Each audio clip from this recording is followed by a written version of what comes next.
Hitachi inverter fridge. এই ফ্রিজটি ডিপে ঠান্ডা হয় কিন্তু বরফ জমে না। এর কারণ কি সেটি আজকের এই ভিডিওতে আলাপ করব এবং আপনাদের সাথে শেয়ার করব। ভিডিওটি দেখবেন এবং অনেক ধরনের কাজই আমাদের ইউটিউব চ্যানেলে পেয়ে যাবেন, সেগুলো শিখতে পারবেন। চ্যানেলটি সাবস্ক্রাইব করে রাখবেন। তো আমরা ডিপের সব পার্টস আলাদাভাবে খুলে নিব এবং আমরা বরফটি গালাবো গরম পানির সাহায্যে, কারণ বরফটি না গালালে আমরা কিন্তু পার্টসগুলো খুলতে পারবো না এবং চেক করতে পারবো না।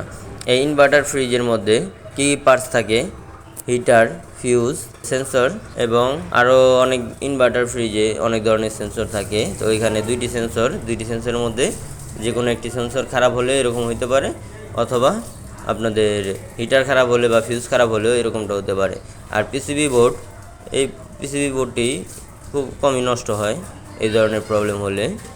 তো এটা নিয়ে কোনো চিন্তা নেই, আমাদের এখানে ফিউজ অথবা হিটার অথবা সেন্সর, এই তিনটি প্রবলেমের কারণে এই ধরনের সমস্যাটি হতে পারে। তো আমরা এগুলো আগে গালিয়ে নিই বরফটি, তারপরে আপনাদেরকে চেক করে বলবো যে কী সমস্যা হয়েছে। তো আমরা গরম পানির সাহায্যে বরফটি গালিয়ে নিলাম। এখন দেখতে পাচ্ছেন চেম্বারটি আমরা উঠায় নিয়েছি এবং এখানে হিটারটিও খুলে নিয়েছি। হিটারের এক সাইড কাটা পেয়েছি আমরা।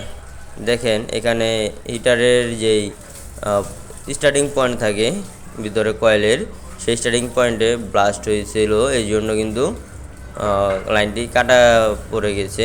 তো আমরা হিটারটি চেঞ্জ করে দিলে কিন্তু ফ্রিজটি আবার আগের মতো ঠিক হয়ে যাবে। তো আমরা নতুন হিটার লাগিয়ে নিলাম।